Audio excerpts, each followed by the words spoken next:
Hugot Reels. Most of the time, ako ay isa laging na may mga nagtatampo or na-offend or natatakot dahil malakas daw ang boses ko, galit daw ako.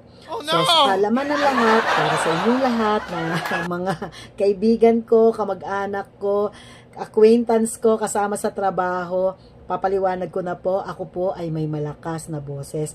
At may emote, may expression. Pag ako'y nagpapaliwanag, lalo na po at mayroon akong point na gusto kong ma-get ninyo, ma-grasp ninyo, maunawaan ninyo yung gusto kong sabihin. Talagang meron pong ano yan, may kasama pong emotion.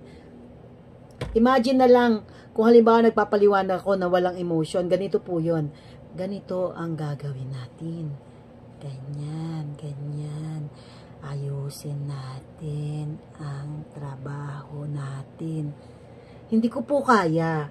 Sinasabi ko na po, this is my personality. Malakas ang boses ko. Nagpapaliwanag lang, hindi galit.